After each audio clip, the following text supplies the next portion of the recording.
മുഴുവൻ കഴിക്കണം കേട്ടോ. പാത്രം നാളെ തന്നാൽ മതി. പോട്ടെ.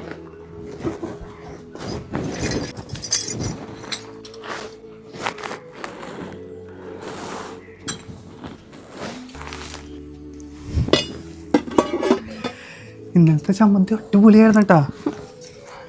ഇഷ്ടായോ? പിന്നെ ഇതൊക്കെ ലവ് ലെറ്ററൊക്കെ കടല 45, പപ്പടം 5, ചോറ് മീൻ വറുത്തത് 450 രൂപ. ഇതെന്താണിത്? ചേട്ടനായതുകൊണ്ട് എല്ലാം ഞാൻ പകുതി റേറ്റിന് തന്നെയുള്ളു. നമുക്ക് ഡെയിലി കണക്ക് തീർക്കാൻ ചേട്ടാ. വീക്കിലേക്ക് വെച്ചോണ്ടിരുന്ന പാടാം എനിക്കും ചേട്ടന്. ചേട്ടനിപ്പോൾ നാച്ചുറൽ ഫുഡൊക്കെ കഴിച്ച് നല്ല സൂപ്പറായിട്ടുണ്ട്. മസിലൊക്കെ ഉരുട്ട് കൂടിത്തങ്ങോട്ട് തന്നു. ഇഷ്ടമായോ ചേട്ടൻ ഫുഡൊക്കെ? ഞാൻ നല്ല ഹോംലി ഫുഡല്ലേ ചേട്ടൻ ഉണ്ടാക്കി തന്നെ. ഇഷ്ടമായില്ലേ? പിന്നെ ചേട്ടൻ്റെ ഓഫീസിലെല്ലാവരോട് ഒന്ന് പറയുമോ ഞാൻ ഹോംലി ഫുഡ് കൊടുക്കുന്ന കാര്യം? ഒന്ന് പറയോ?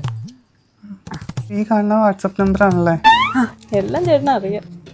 മാത്രം ഞാൻ പിന്നെ മേടിച്ചോളാം കേട്ടോ. പിന്നെ ഈ ക്യാഷ് ജിപേ ചെയ്യണേ. ഇന്ന് തന്നെ ചെയ്യണം കേട്ടോ. ശരിയാണ്. കട എനിക്ക് ഇഷ്ടമല്ല ചേട്ടാ.